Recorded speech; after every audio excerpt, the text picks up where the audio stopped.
Мы продолжаем программу и поговорим о том, что волнует многих.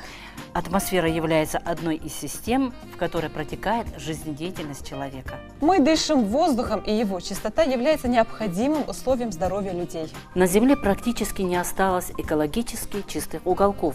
Биосфера активно замещается техносферой. По данным Всемирной организации здравоохранения, сегодня 25% заболеваний человека связано с плохой экологией. Мы видим в городе баннеры социального характера, которые призывают к чистоте в нашей родной республике. Если мы об этом не говорим, это не значит, что проблемы не существуют. Но есть органы, которые призваны следить за природным равновесием и контролировать порядок в окружающей среде. Мы пригласили к нам в гости заместителя председателя Комитета Республики Ингушетия по экологии и природным ресурсам Мухарбика Пугоева. И сейчас он в нашей студии. Пошли.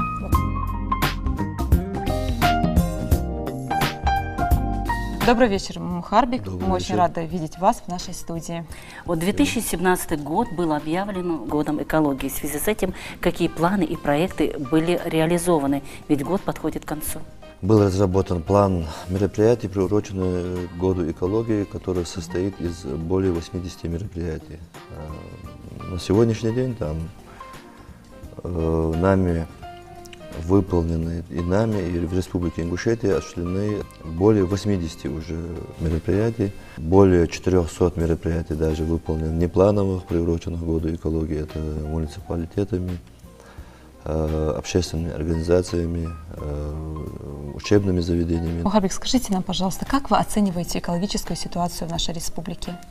Если сказать в целом, экологическая санитарная ситуация в Республике Ингушетия, можно сказать, что она у нас удовлетворительная.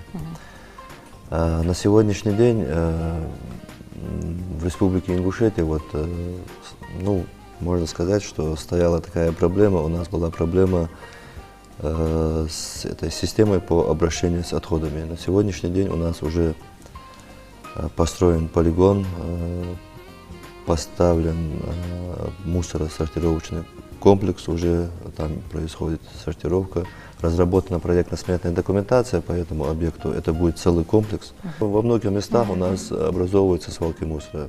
А вот сейчас подход будет системный, то есть сбор, вывоз, транспортировку будут осуществлять определенные юридические лица. Планируется и переработка отходов, и утилизация. Это будет целый комплекс мусороперерабатывающий.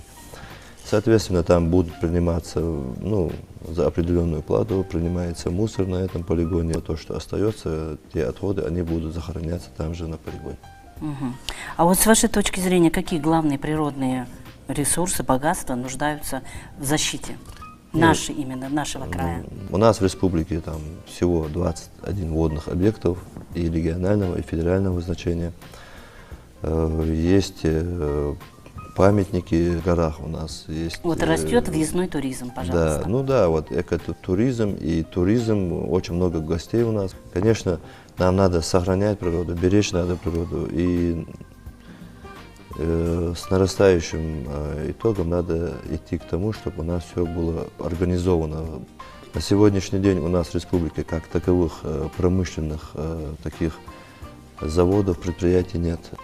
Самое главное, это чтобы у нас было население, было сознательное, но с каждым годом делает более серьезный подход, бережный подход по охране окружающей среды, по охране нашей природы, нашего края.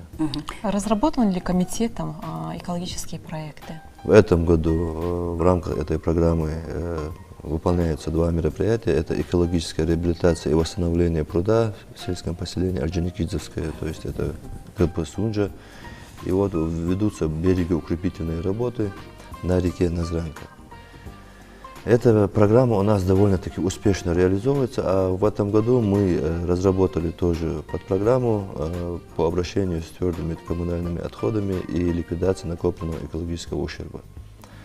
В рамках этой программы мы уже разработали проектно-сметной документации по ликвидации и рекультивации двух свалок. Это город Назрань. Свалка тоже у нас расположена в сельском поселении, на территории сельского поселения Нестеровское, но это окраина города Сунджа.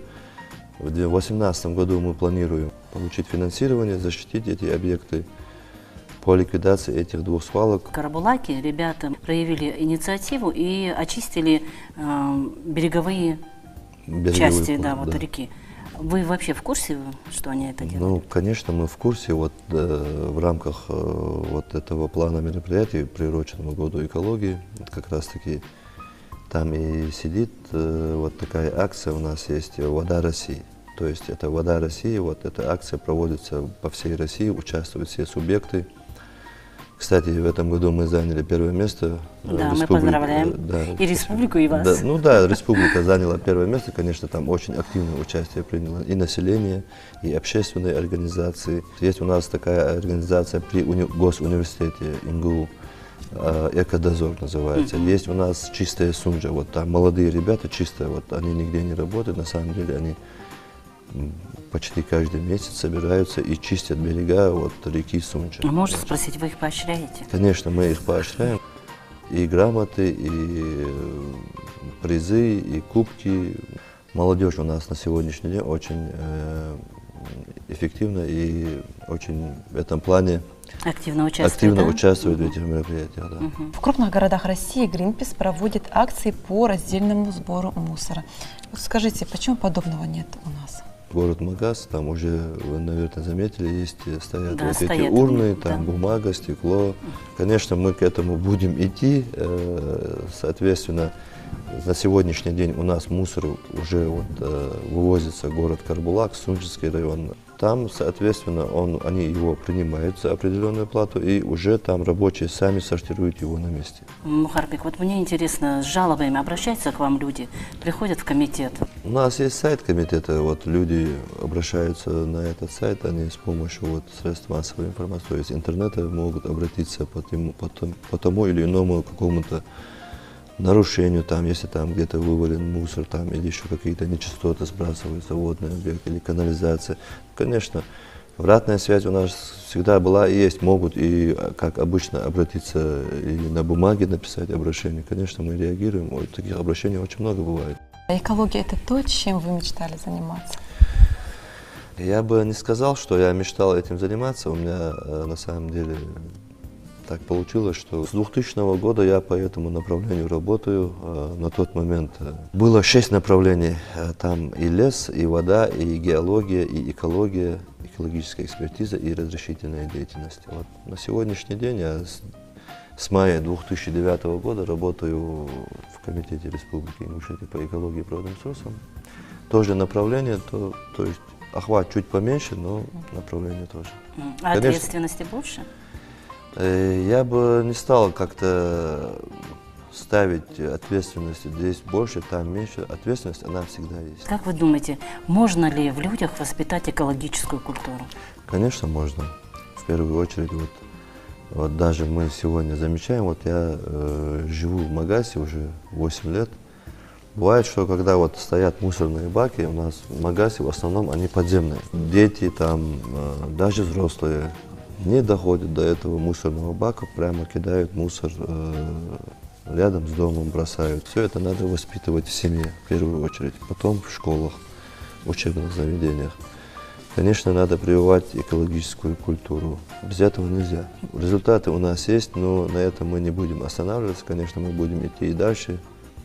Будем занимать первые места и в других областях, конечно. Мы на это надеемся, мы это планируем. Скажите, а есть ли на сегодняшний день нерешенные вами проблемы? И проблемы есть, планы есть. Есть очень много проектов, которые мы планируем реализовать в нашей республике. Это и строительство полигонов, это и ликвидация мусорных свалок.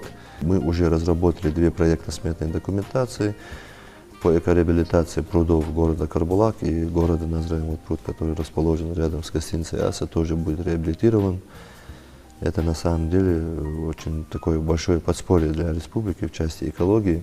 Ну, об экологии можно, конечно, говорить бесконечно. Да. Поэтому мы благодарим вас за участие в нашей программе. Ну, вам мы желаем удачи в вашей важной и сложной работе. Ну, а нам всем желаю чистого экологического воздуха. Спасибо. Вам спасибо.